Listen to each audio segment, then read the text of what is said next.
Good day, everyone. My name is Kiwanee Smith. I'm a senior at the University of the Virgin Islands, majoring in physics.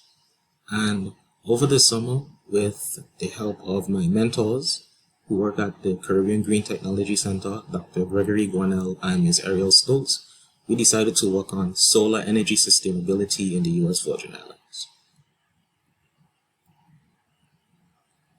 So, table of contents, what will I be going over today? So I'll be going over the question, the problem, the solution, materials, procedure, temperature analysis and effect, MATLAB, looking ahead, and thanks and questions. So the question that we came up with was, does the territory have the capacity to run on 100% solar energy? So the problem, compared to the the mainland United States, the USVI economy is 6 times more energy intensive than the US economy. And per capita, we use 7 times more energy than the US.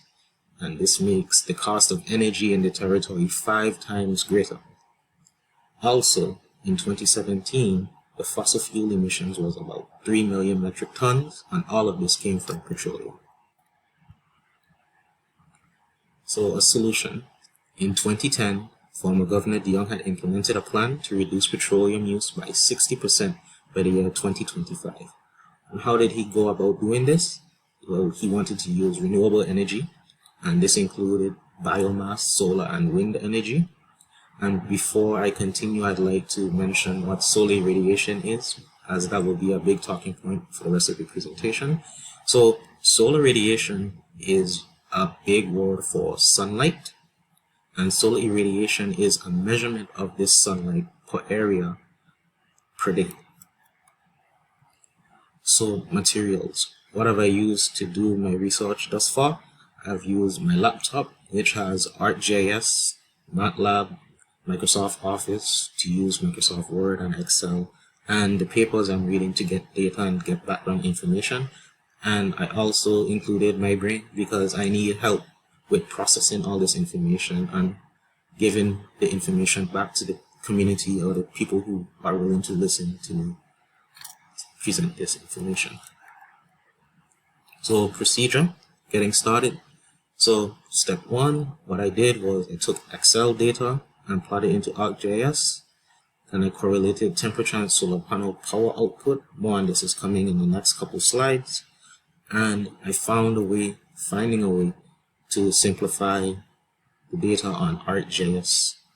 So in terms of step 1, what I did was I got data from the Puerto Rico Agricultural Water Management website, which is daily insolation data, and I plotted into ArcGIS over a global map. And I took the insolation numbers and I put a hot and cold grid on it so that the lower insolation is blue and the higher insolation is red. And what I can see from just this daily insolation data on this map is that in the eastern part of St. Thomas, the western part of St. John, and the southeastern part of St. Croix, they typically have the best insolation for that specific day. So working on a temperature analysis. So what I was tasked to do is work on a sensitivity analysis, and that basically shows how much of an impact a specific factor has on a calculation. And when I was doing my research on temperature, I found that there's a common misconception that people typically have when looking at solar panels. There are people in this world that think that, okay, the hotter it is, the more power you'll get from the solar panels. So the more sun, the more heat, the more power you'll get. And that is not true. Solar panels work using solar photovoltaics, which is exciting electrons in cells using sunlight to produce it and to produce the energy. So this means that the panels only gain power from the sunlight, not necessarily the heat that comes from the sun. And talking about heat, panel efficiency is taken from standard testing conditions, which is roughly 25 degrees Celsius. and this efficiency is measured in percent per degree Celsius and differs depending on the type of panel. The two types of panels that I was looking at include crystalline semiconductors and thin film solar panels. So the difference is that crystalline semiconductor panels typically work worse in the heat, while thin film panels typically work better. So this means that their efficiency constant is lower, but thin film panels are more expensive. So in my mini laptop on the screen, I have temperature effect for a crystalline semiconductor. So what I found is that temperature can greatly affect the power output of the solar panel. For instance, what I used here was, as an example, was a sharp brand panel with efficiency of negative 0.49% per degree Celsius. This means that after 10 degrees over standard testing conditions, you would lose roughly 5% of your entire power output. But I ran into some issues coming up with a fully conclusive analysis because other factors can affect temperature, including wind and panel spacing. Because if wind gets to go underneath your panels, they could cool the panels, which would help to increase your power output, even if your temperature is kind of high. And panel spacing, the radiant heat coming off of the panels could end up heating up other panels if your panels aren't spaced properly. Now, MATLAB. Now, this is the first time I ever had to work with coding, like looking at like Python and other programs. This is the first time I've ever worked with coding, and I could tell you this was one of the hardest things I've had to do. So what I did was I worked with both of my mentors to create two different working codes.